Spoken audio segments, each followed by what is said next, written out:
Hey everybody, it's Emily at ARG Schooling, and today I'm going to be announcing my Build Your Library 2019 Reading Challenge.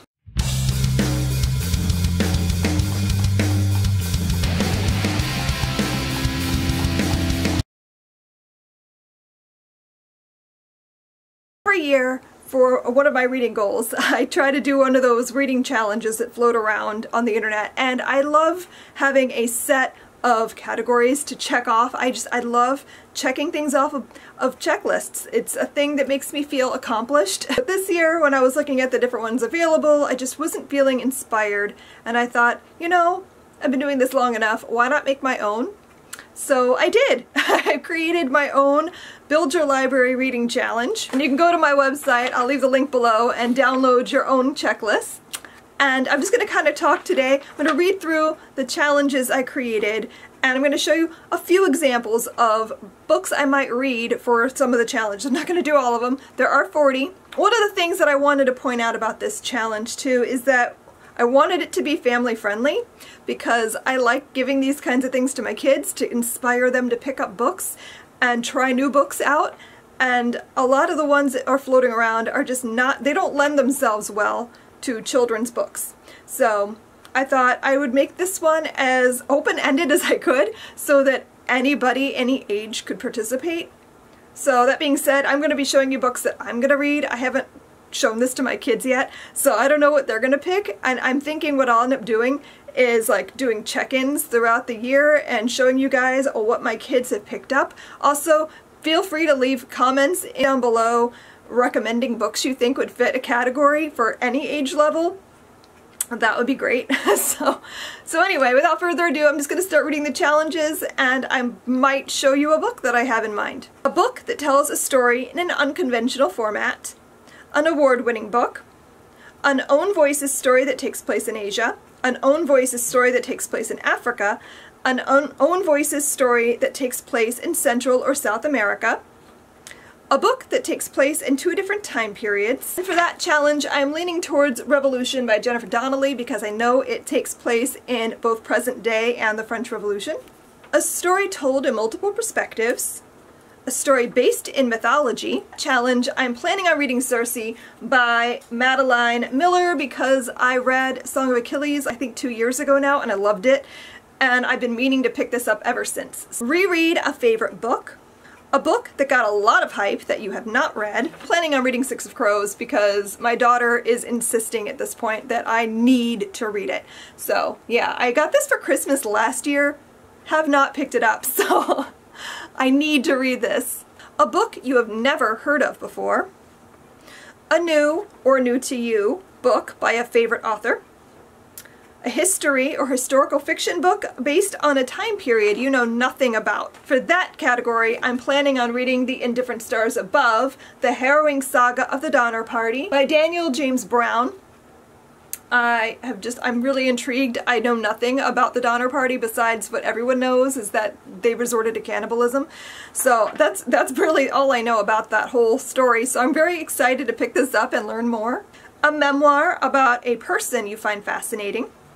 A book with an LGBTQIA+ protagonist. I have The Miseducation of Cameron Post by Emily M. Danforth as my choice for that challenge because I think I saw the movie trailer, was fascinated, immediately purchased the book, and I just haven't had time to pick it up. A book about a female scientist.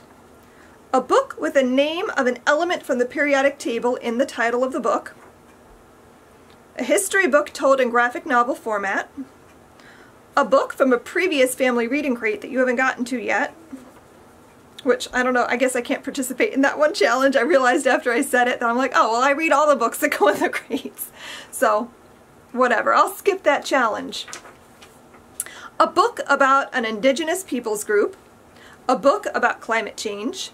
A new release. A book written by someone famous for something besides writing. And for that challenge, I have Hank Green's An Absolutely Remarkable Thing. I absolutely really want to read this because I love Hank Green. I love the Green brothers. I think they're awesome. I have been dying to pick this up, so I'm very excited about this book. A book that takes place in a country you've always wanted to visit. A book that takes place in your home state. a fantasy book with at least one mythical creature, the next book in a series you've already started. For this one, I have two choices. I have a lot of choices. I have a really bad habit of starting a series and then never finishing it. So of the series that I've already started that are really calling to me right now, I have two choices. I'm either going to read A Torch Against the Night by Sabaa Tahir, because I loved An Ember in the Ashes, and I haven't gotten to this yet, and I already own the third book too, so I don't know what I'm waiting for. Or Unsold by Neal Shusterman, because I actually started it. I'm about, I don't know, a quarter of the way in, and I just had to put it down to get to other things, and it's kind of killing me. I need to know what happens. So it's probably going to be this one, but I might surprise myself and do both. A book set in space. Got this book in mind, The Loneliest Girl in the Universe by Lauren James. This is a young adult thriller about a girl who is left alone on a spacecraft in space, and she hears a transmission from a teenage boy, I think, and is excited to finally make contact with another person, and things get weird from there, I think. I don't know. I'm not sure. I just know that I find it really intriguing. It looks like a really quick read. I want to get to this. A book that you judged based on its cover. A book you think is going to be a new favorite. A book that intimidates you. A story that is meta. A nonfiction book about a skill you want to learn. A book written the year you were born. A book with your favorite color on the cover. And for this one, I'm picking up Hild by Nicola Griffith. One, because I really want to read it, and two, because it has green on the cover, and green is my favorite color. A book about a social and/or political issue that is important to you. A book of short stories or poems. A book featuring aquatic life. A book with a character with the same first, middle, or last name as you. And finally, a book that is similar either in story or theme to your favorite movie or a TV show. Those are the challenges. I'm really excited. I think this is going to be a great year of reading. I hope you participate. If you plan on doing the challenge, let me know down below in the comments. Remember, I'll leave all the information for the website where you can download your own checklist to print out and make notes on and check off, and I can't wait to hear how it goes for you guys. I'm planning on doing a video at the end of 2019, wrapping up the whole challenge and showing you guys what me and my kids read for each of the different categories, and I hope you guys will all join in the comments and talk about that too, but that'll be much later down the road. Thanks so much for watching. I hope you enjoyed this video, and I'll see you guys in my next one. Happy reading! Bye!